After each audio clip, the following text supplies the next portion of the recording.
ഗും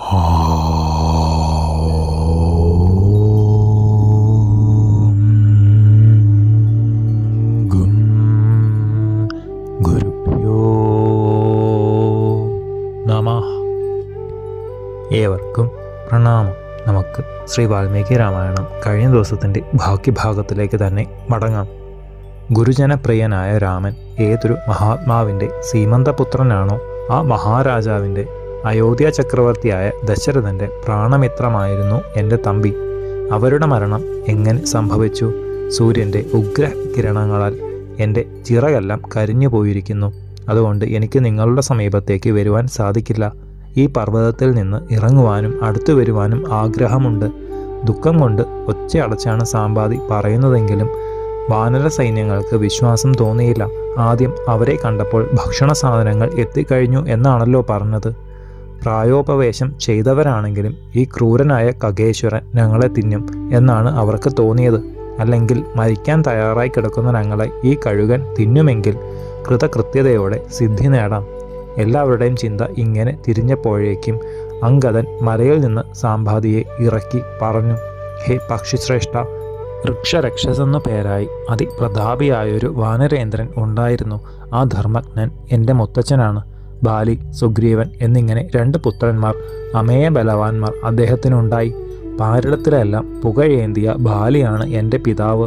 ലോകം മുഴുവൻ ഭരിക്കുന്ന ഇക്ഷ്വാകു വംശജാതനായ ദശരഥ മഹാരാജപുത്രൻ ശ്രീരാമൻ ദണ്ഡകാരണ്യത്തിലേക്ക് അനുജൻ ലക്ഷ്മണനോടും സഹധർമ്മിണി വൈദേഹിയോടും കൂടി വന്നു. ധർമ്മസ്വരൂപിയായ ദാശരഥി പിതൃവാക്യ പരിപാലന നിരതനായി ജനസ്ഥാനത്തിൽ വസിക്കുമ്പോൾ സീതാദേവിയെ രാവണൻ എന്നു പേരായ രാക്ഷസേശ്വരൻ ബലാൽ അപഹരിച്ചുകൊണ്ടുപോയി. ശ്രീരാമചന്ദ്രൻ്റെ പിതൃസുഹൃത്തായ ജടായു ജാനകീദേവിയെ രാവണൻ ആകാശത്തിൽ കൂടി കൊണ്ടുപോകുന്നത് കണ്ടപ്പോൾ പെട്ടെന്ന് ചെന്ന് തടുത്തു. ദശാനന രഥത്തെ തകർത്ത് ദേവിയെ രക്ഷിച്ചുവെങ്കിലും തളർന്ന വൃദ്ധ കഖേന്ദ്രനെ രാവണൻ നിഗ്രഹിച്ചു. ശ്രീരാമദേവനാൽ സ്വയം സംസ്കരിക്കപ്പെട്ട ജടായു വിണ്ണേറി.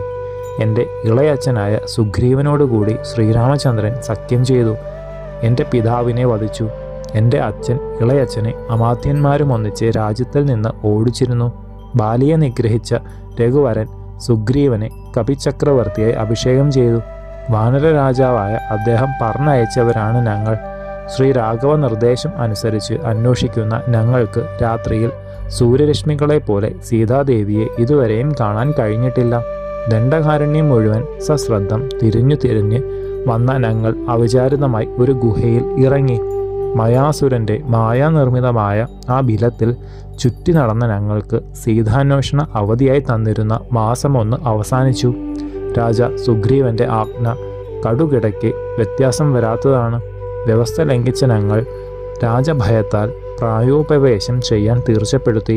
ശ്രീരാമലക്ഷ്മണന്മാരും സുഗ്രീവനും കോപിച്ചാൽ അവിടെ നിന്ന് ഒരു രക്ഷയും ഞങ്ങളിൽ ഒരാൾക്കും കിട്ടുന്നതല്ല. ജീവിതം അവസാനിക്കും.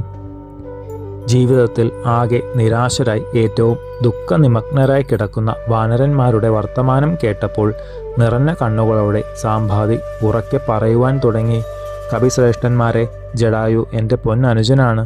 അതിഘോര ബലവാനാണെങ്കിലും രാവണൻ അവനെ വധിച്ചു എന്ന് കേട്ടിട്ടും ഞാൻ സഹിച്ചിരിക്കുകയാണ്. കിഴവനായി ചിറകില്ലാത്തവനായി തീർന്ന ഞാൻ സഹോദര ഘാതകനോട് എങ്ങനെ പകരം വീട്ടും? പണ്ട് വൃഥാസുര വധാനന്തരം അവനും ഞാനും കൂടി വെറുമൊരു നേരം പോക്ക് വാദമുണ്ടായി. ചണ്ഡകിരണനായ ആദിത്യ ഭഗവാന്റെ അടുത്ത് ആദ്യം ആർ എത്തുമെന്ന് വട്ടം വെച്ച് പറന്ന് ഞങ്ങൾ ഉയർന്നു. മധ്യാഹ്നമായി. ജടായു തികച്ചും തളർന്നു. വെയിൽ തട്ടിയ അനുജന്റെ അഴൽ തീർക്കാൻ ഞാൻ പെട്ടെന്ന് വെമ്പി ഉയർന്നു. ചിറകുകൾ രണ്ടും മുഴുവൻ വിടർത്തിയ ഞാൻ അനുജന് തണൽ കൊടുത്ത് ആശ്വസിപ്പിച്ചു. സൂര്യന് ഏറ്റവും അടുത്തെത്തിയ എൻ്റെ ചിറക് മുഴുവൻ കരിഞ്ഞു. വിന്ധ്യമാമല മുകളിൽ ഞാൻ വീണു. അന്ന് മുതൽ ഇന്ന് വരെ അനുജന്റെ വർത്തമാനം യാതൊന്നും എനിക്ക് അറിയുവാൻ സാധിച്ചിട്ടില്ല.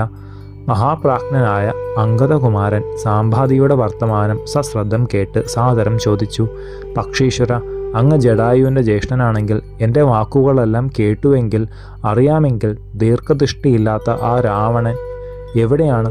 രാക്ഷസ ചക്രവർത്തി അടുത്താണോ അകലെയാണോ? വിശദമായി പറഞ്ഞു തരണം. സദ്ഗുണം വ്യക്തമാകത്തക്ക വിധം ജടായുവിൻ്റെ സഹോദരൻ ആ വാനരന്മാർക്ക് മുഴുവൻ ആഹ്ലാദമേകത്തക്ക വാക്കുകൾ ഉടനെ പറഞ്ഞു തുടങ്ങി.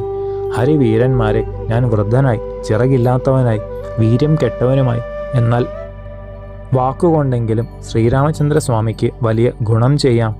വരുണ ലോകങ്ങൾ മുഴുവൻ എനിക്കറിയാം. ശ്രീ മഹാവിഷ്ണു വാമനനായി 3 അടി വെച്ചളന്നതും ദേവാസുര പടകളും പാലാഴി മദനവും എനിക്ക് നിശ്ചയമുണ്ട്. ശ്രീരാമകാര്യത്തിൽ ഇത്രയെങ്കിലും ചെയ്യുവാൻ സാധിക്കുന്നത് ഭാഗ്യമല്ലേ? ഞാൻ തീർച്ചയായും എന്തും ചെയ്യുമായിരുന്നു. ജര കൊണ്ട് എൻ്റെ തേജസ് കുറഞ്ഞു, എൻ്റെ പ്രാണൻ തളർന്നു കഴിഞ്ഞു. ശേഷം ചരിതം നമുക്ക് അടുത്ത ഭാഗത്തിലൂടെ കാണാം. ഗുരുപാദങ്ങളിൽ സാഷ്ടാംഗ പ്രണാമത്തോടെ നമസ്കാരം.